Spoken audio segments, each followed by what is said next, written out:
Agora nós convidamos o próximo palestrante, senhor Fábio Carpes. Ele é neurocientista, hipnoterapeuta, bombeiro militar, autor do livro Hipnoterapia. Fábio, seja bem-vindo, fique bem à vontade. Boa tarde a todos. Enorme satisfação que retorno aqui a esse local, agora como palestrante. Obrigado, Patrícia, pelo convite, a organização, está tudo muito lindo, muito perfeito. Então, pessoal, eu queria começar a conversar com vocês me apresentando melhor, né? Então, eu sou o Fábio Carpes, eu tenho uma história aqui com o município de Não Me Toque. Eu fui concursado aqui cerca de uns 13, 14 anos atrás. E por motivos de escolha, de decisões, eu abri mão do concurso para migrar para outras áreas. E eu fui encontrando em outras áreas a vontade de largar dessas áreas para procurar outras coisas. E aí eu pergunto para vocês, vocês hoje se encontram aonde vocês querem? Ou será que ainda tem aquela vozinha que fala no fundo, eu posso, eu quero ir mais, além? Eu acho que todo mundo tem isso, né? Então, com essa reflexão, eu conto para vocês um pouquinho da minha trajetória, como que eu fui parar no meio das terapias alternativas. Então, pessoal, eu sempre fui uma pessoa que gostei muito de aventura. Sempre gostei de viver em adrenalina. Em 2009, eu entrei para a Brigada Militar como policial militar, onde eu fiquei por 5 anos. Depois disso, eu tive uma oportunidade na Prefeitura Municipal de Carazinho, onde eu trabalhei 3 anos e meio, mais ou menos, como condutor de ambulância, socorrista, quando implementaram o SAMU lá. Vivendo em emoção, né? Saindo da polícia, indo para o SAMU. Aí depois eu fui concursado aqui, trabalhei simultaneamente em Carazinho e aqui em Não Me Toque, e eu saí do município de Não Me Toque para ir para Porto Alegre, integrar as fileiras do Corpo de Bombeiros Militar do Estado do Rio Grande do Sul. E ali que foi aonde a mudança aconteceu. Em meio à atividade de bombeiro, né, de militar, eu comecei a viver várias experiências. Eu comecei a me perguntar, a me refletir, principalmente há 5 anos atrás, ali quando veio os primeiros casos de Covid-19. Como fica a mente das pessoas após passar por um trauma? O que realmente acontece por trás da dor física? E aquilo ali começou a me perseguir de uma maneira que eu não conseguia mais trabalhar sem botar aquela imagem, aquela pergunta à frente. Chegava num acidente de trânsito, uma vítima encarcerada entre a vida e a morte, e eu olhava nos olhos da pessoa e pensava, daqui um pouquinho essa pessoa vai perder a vida, e a última pessoa que ela viu na frente foi eu, tentando tirar ela das ferragens. E aquilo ali começou a me assombrar. Aquela pessoa que sobreviveu do acidente, como que ficava a mente dela depois disso? Será que ela ia andar de carro normalmente, como ela sempre andou antes desse acidente? Ou uma pessoa que teve a sua casa incendiada, que teve que sair às pressas somente com a roupa do corpo, deixando tudo para trás, histórias, memórias fotográficas, documentos. Como é que ia ficar a vida dessa pessoa? Será que um almoço de família num domingo, onde o fogo que assa o churrasco ia trazer o mesmo conforto de antes? E comecei a me perguntar, mas como se formam os traumas? Como se trata isso? Como uma pessoa sobrevive a isso? Porque para mim é tão simples. Para mim é tão simples sair de uma tragédia, chegar no quartel, abrir minha marmita e comer minha refeição. Sendo que acabei de ver uma pessoa toda, entre aspas, bugalhada. Mas o que acontece comigo? O que está acontecendo? E nessa pergunta que me assombrava, dia após dias, eu comecei a estudar. Bom, acontece alguma coisa aí. Comecei a estudar neurociência. Aí eu conheci um mundo à parte, um mundo da psicoterapia, onde eu consegui entender que tudo vem de memórias, tudo vem de experiências e tudo vem da nossa história. Então, uma pessoa que passa por um acidente, por um trauma, ela tem o visual, ela tem o auditivo e ela tem o sinestésico, que é o VAC.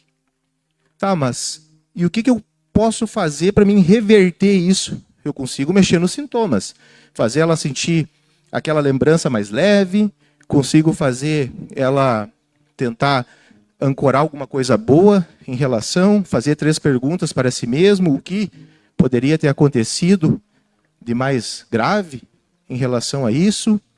Não, mas eu não queria. Eu queria saber como eu trato uma pessoa e como eu tiro ela desse estado. Como eu faço aquela pessoa que ficou encarcerada num carro andar de novo num carro.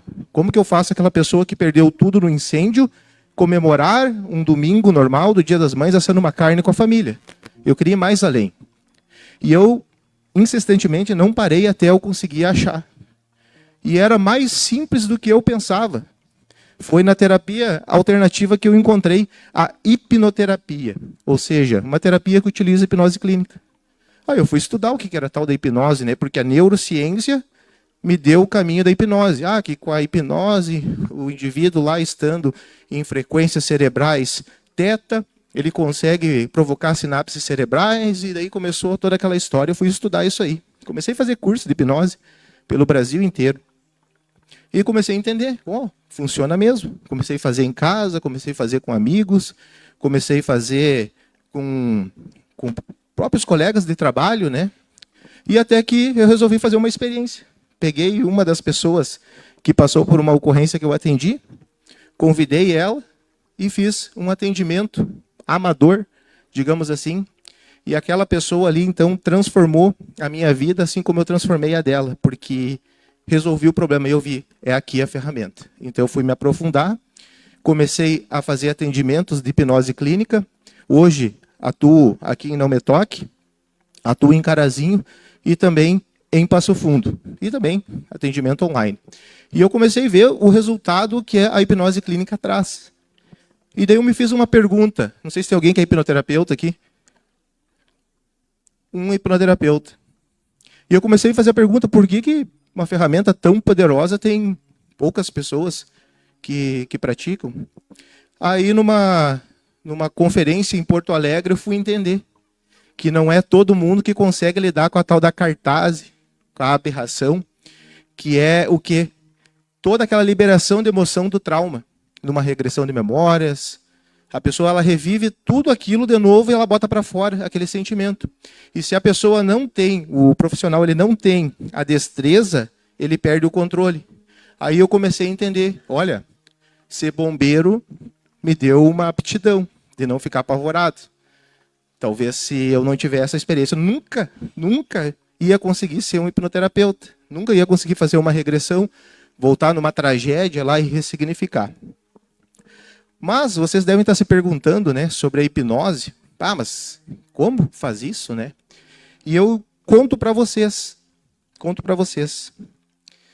O nosso cérebro, ele é plástico, ou seja, ele é moldável. A gente consegue fazer alterações nele. Só que, por exemplo, uma terapia convencional, ela te dá vários caminhos para que isso seja feito.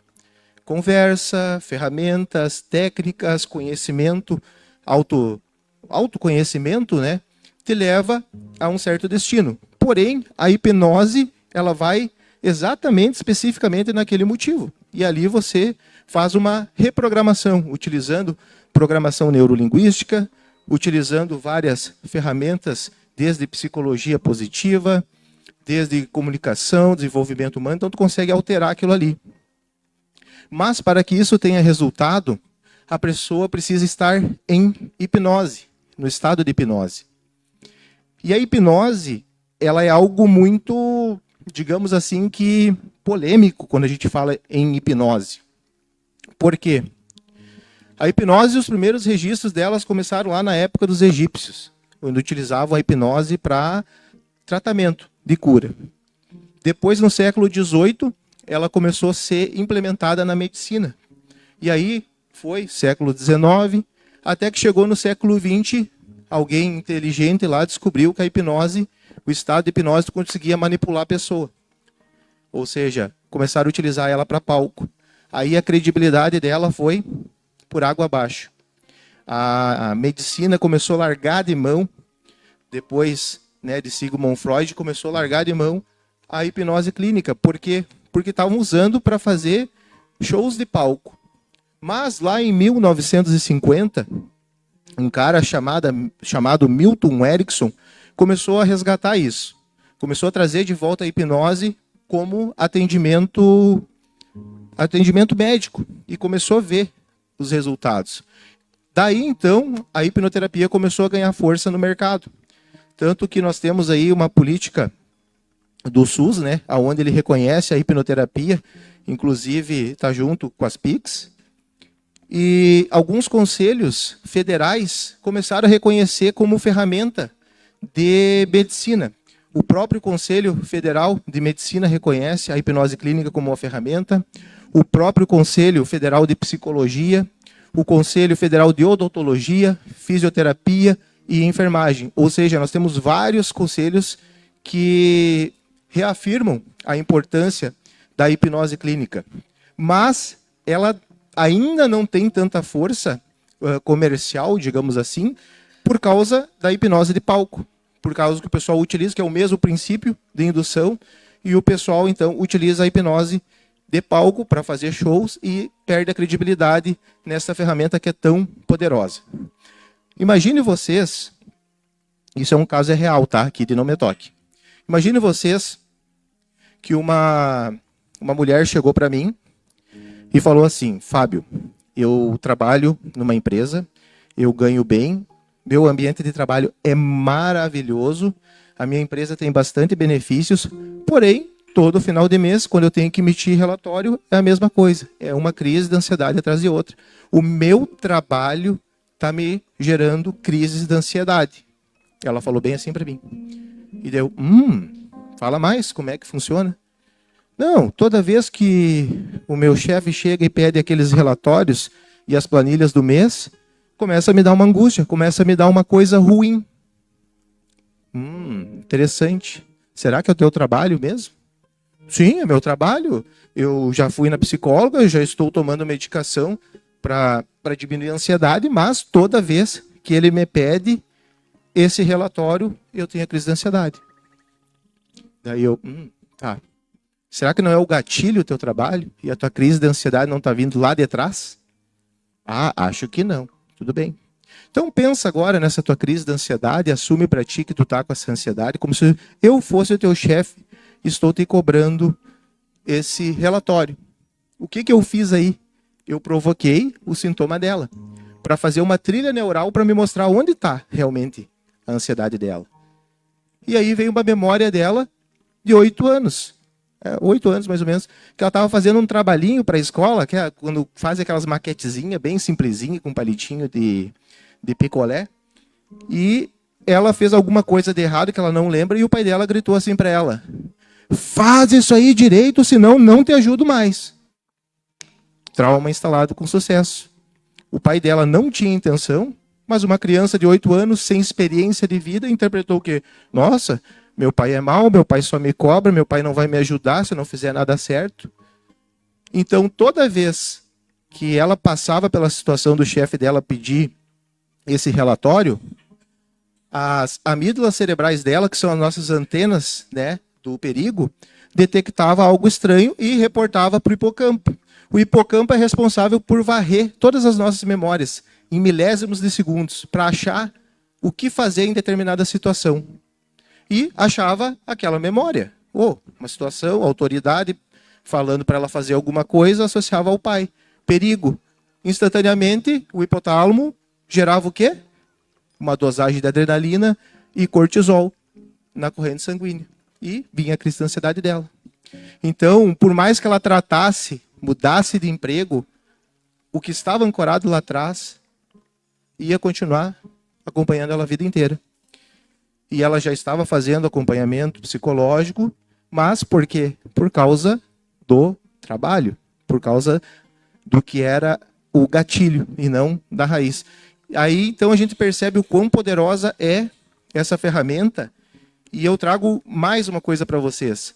quantos casos a gente consegue resolver piores, né? Isso era só uma crise de ansiedade. Agora, por exemplo, um abuso, que é o que eu mais atendo, eu estou impressionado com a quantia de abuso infantil que eu tenho atendido. Me surpreendo, tá? Abuso infantil. E dentro de casa, são avós, principalmente o pessoal do interior que me procura. O abuso. Imagina aquela pessoa que carregou 50 anos uma história, um segredo de abuso, talvez não pôde se entregar no seu relacionamento, não conseguiu resolver isso, e daí com a hipnose clínica voltar lá, trazer outro entendimento, usar técnicas de PNL, que é fazer uma submodalidade, deixar tudo distorcido, porque toda vez que o hipocampo ele vai procurar ferramentas numa memória, ele vai pegar sempre a última coisa que está lá. E se eu volto lá naquela memória, eu aqueço ela, né? Então, se eu conto uma nova história para ela, se grava uma nova história, novas sinapses cerebrais são formadas, neuroplasticidade, toda vez que for pegar, vai pegar a referência daquela memória e já não é mais a mesma. A gente muda. Não é que a gente apaga, mas a gente reprograma aquela memória. E esse é o poder da hipnoterapia. E eu só fui entender isso porque algo me despertou, que foi ver os acidentes de trânsito, foi ver as tragédias. E aí eu pergunto para vocês que utilizam várias ferramentas, né? Quantas vidas vocês já conseguiram transformar por causa de algo que aconteceu com vocês, que instigou vocês e vocês foram atrás? Então, continuem sendo ferramentas de transformações na vida das pessoas, seja dentro da área de cada um de vocês. Eu contei um pouquinho da minha trajetória, da minha ferramenta, né? Mas creio que todas as ferramentas são bem-vindas, todas as ferramentas trazem resultados, tudo dentro da sua esfera. E não deixem esmorecer, não deixem de ir atrás dos sonhos de vocês. E como eu iniciei aqui com aquela pergunta, né? Todo mundo aqui acha que já chegou aonde poderia chegar? Não, né? Então, não deixe adormecer, como a Sil tinha falado ali, né? Às vezes a gente tem que cortar algumas coisas e deixar para trás para que a gente se desprenda e vá para frente. Eu tive que abrir mão, né, de concursos para estar vivendo isso hoje. E eu me encontrei hoje nessa área. Até final de semana passada estava em Curitiba dando um curso, ministrando um curso. Já tenho evento marcado para Balneário Camboriú, Minas Gerais e João Pessoa, na Paraíba. E eu acho que se não fosse esse encontro, eu não ia estar vivendo isso. Então, permitam-se transformar a vida das pessoas, mas principalmente transformar a vida de vocês. Com essas palavras, eu encerro. Agradeço a oportunidade. Muito bom estar aqui no dia de hoje.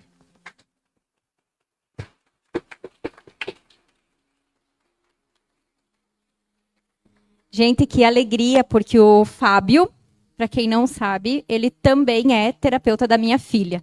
E se eu confio no Fábio, os meus bens mais preciosos, é porque é uma pessoa que a gente pode confiar mesmo. Fábio, não podia ser diferente a tua entrega aqui com nós. Com certeza a hipnoterapia tem que ser mostrado com outros olhos. Eu era uma pessoa que não acreditava na hipnoterapia, tá, gente? A maioria das práticas integrativas, a Silvia me jogou a crença ali, a hora que ela me jogou, eu pensei, tinha que ser para mim. Eu fui quebrando uma a uma conforme eu fui estudando as práticas integrativas. E a hipnoterapia não podia ser diferente. Eu tinha muitas crenças, né? Achava loucuragem, achava um monte de coisa, né? E depois, quando eu fui ver mesmo o que era a hipnoterapia dentro da neurociência, hipnoterapia clínica, né? Fui estudando mais. Eu sou muito na área científica, amo a parte espiritual, energética, mas eu sou bem cética nessa parte. Quem me conhece sabe, né? Que eu vou muito para essa área. E aí trouxe o Fábio aqui hoje também para falar um pouquinho, porque eu confio muito no trabalho dele. Muito obrigada, Fábio. Neca. Bom, antes de mais nada, boa tarde para todos vocês aí. Peço perdão por eu não estar aqui, mas eu estava numa agenda com o Cherini, né? Então, agora eu vou passar a tarde toda com vocês e vou estar curtindo. Silviana, queria muito estar com você, com o nosso menino aí, o Cristiano também, e com quem passou, né? Mas não consegui, peço perdão. E parabenizar, realmente, te cumprimentar, foi maravilhoso, tá? E nós da Câmara e do Poder Executivo. Então vamos te deixar um mimosinho para te lembrar com carinho de nós aqui cada vez que você olhar, tá bom? Obrigada a você.